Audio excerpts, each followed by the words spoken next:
Éternel, notre Dieu, nous te disons merci pour cette nouvelle journée de partage avec toi. Nous avons lu dans ta parole et nous voulons nous nourrir pour notre marche derrière ton Fils Jésus. C'est en son nom que nous t'avons prié. Amen. Bien-aimés dans le Seigneur, si nous étions à l'école, on aurait dit, après une lecture, que chaque élève a pu tirer seulement à l'écoute, n'est-ce pas, de cette lecture, la totalité, n'est-ce pas, de ce qu'il devait retenir dans ce texte. Mais à l'église, on aime bien parler. Et c'est pour cette raison que, comme les pasteurs sont aussi des bavards impénitents, c'est-à-dire qu'ils ont pour mission, ils ont été consacrés pour annoncer la parole, parler et encore parler. Je voudrais donc revenir avec vous sur ce texte qui est très connu et qui est un texte qui fait du bien quand on est à l'église ou quand on est chrétien. Le psaume 133. Voici, oh, qu'il est agréable, qu'il est doux pour des frères de faire quoi? De demeurer ensemble. Voici qu'il est doux et qu'il est agréable pour des frères de demeurer ensemble. Dans ce texte, je voudrais m'appesantir sur ce premier verset et le verset 3 dans sa partie B qui dit « Car c'est là que l'Éternel envoie la bénédiction, la vie pour l'éternité. » Voici, oh, qu'il est agréable et doux pour des frères de demeurer ensemble, car c'est là que l'Éternel envoie la bénédiction, la vie pour l'éternité. Vous voyez, les bénédictions ne vont pas n'importe où. Elles s'en vont là. C'est-à-dire Dieu envoie là où les frères, n'est-ce pas, sont ensemble. Bien-aimés dans le Seigneur, la douceur, l'agréable. Je voudrais parler de la douceur. Nous demandons, dans l'église aujourd'hui, est une église de plus en plus violente. Vous savez ce qui fait la violence dans l'église? C'est les choses qui se passent qui ne sont pas conformes dans la vie entre les uns et les autres. Et vous savez que parmi les choses qui sont les plus difficiles, il y a d'abord ce qu'on appelle la parole. Les mots qui sortent de la bouche.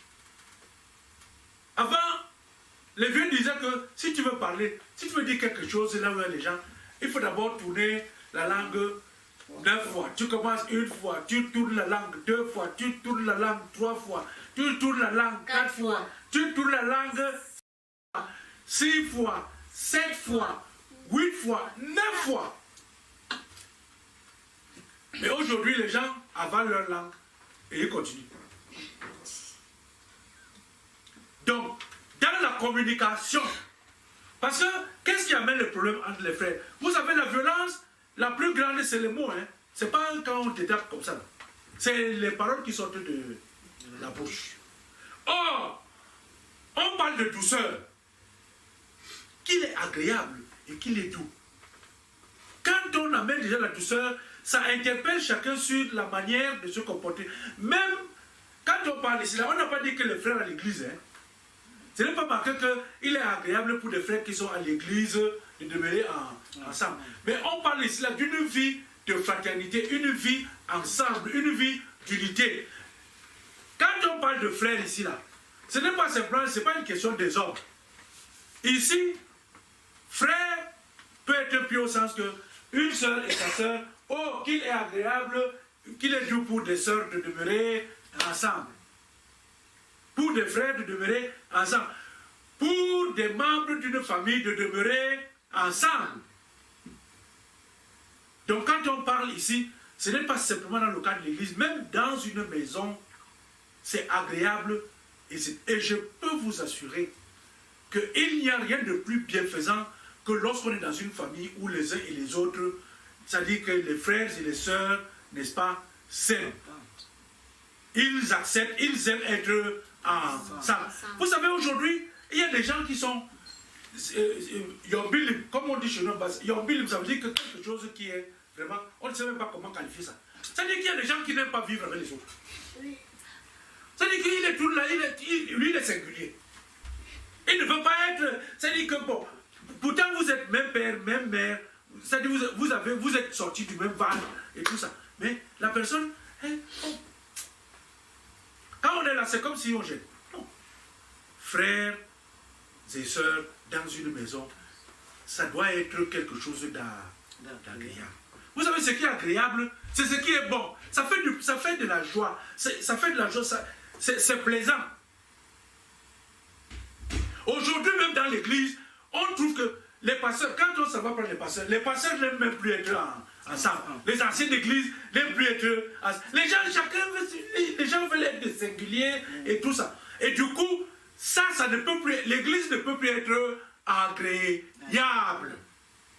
Si ceux qui sont membres de l'église ne sont pas agréables les uns envers les autres, l'église ne peut plus être agréable. Il ne peut plus y avoir de douceur.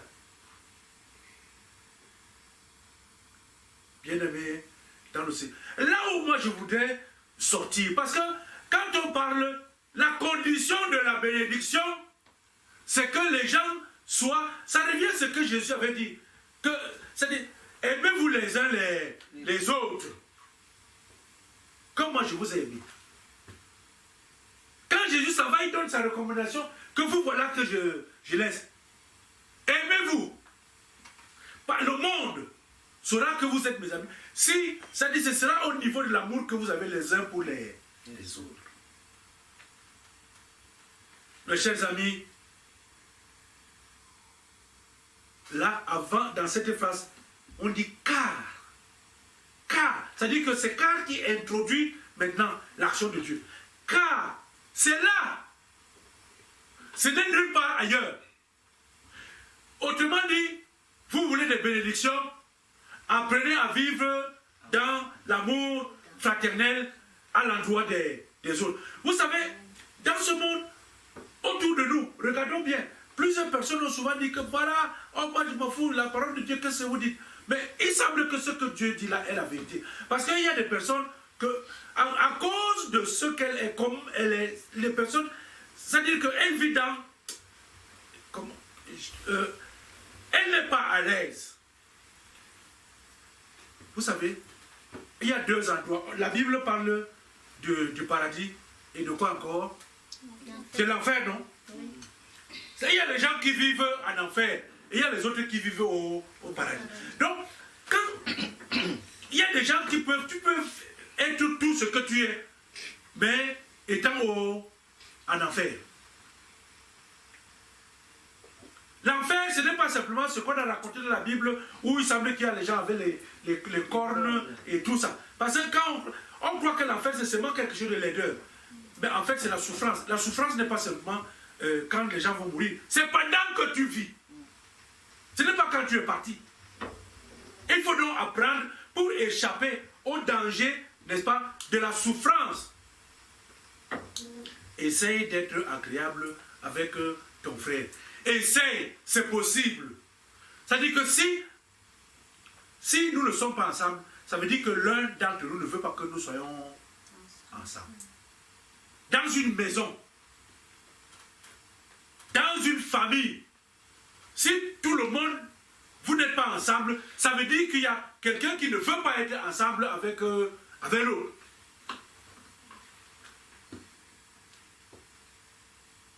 Mais quand on refuse la vie de fraternité, l'acceptation de l'autre, la joie de voir son frère, La joie de voir ta soeur. Quand tu vois ton cœur doit être content. Tu vois, c'est ma soeur, c'est mon frère, c'est ma mère, c'est mon père. C'est quand tu vois, tu es content. On voit sur ta face le sourire.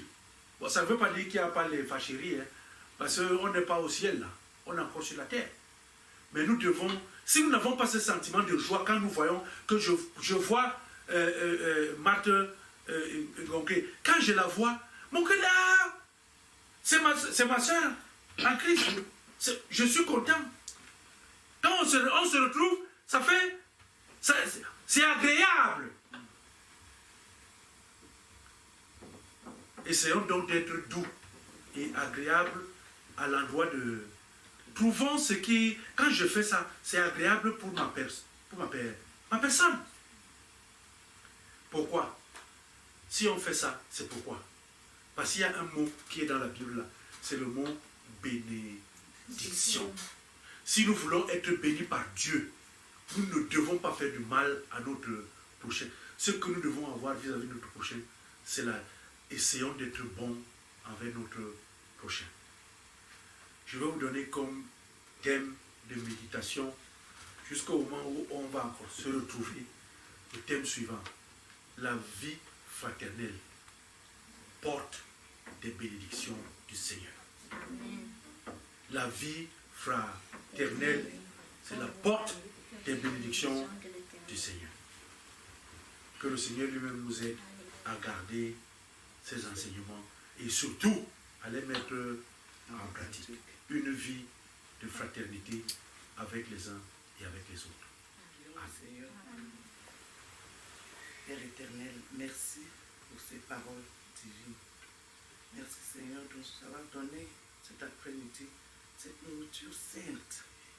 Accorde-nous, Père, le privilège de vivre ensemble avec tous nos frères et sœurs. D'avoir ce privilège de vivre agréablement avec tous nos frères et sœurs, que ce soit des frères et sœurs en Christ, que ce soit des frères et sœurs biologiques. Seigneur, accorde-nous ce privilège pour avoir des bénédictions de ta part. À celui qui nous a donné ces paroles, donne-lui, Seigneur, ce privilège d'être toujours dans sa maison agréable, avec sa famille, avec ses frères et sœurs, ses enfants, sa femme, afin qu'ils puissent avoir des bénédictions. Nous t'avons prié, Seigneur, au nom de ton Fils Jésus-Christ.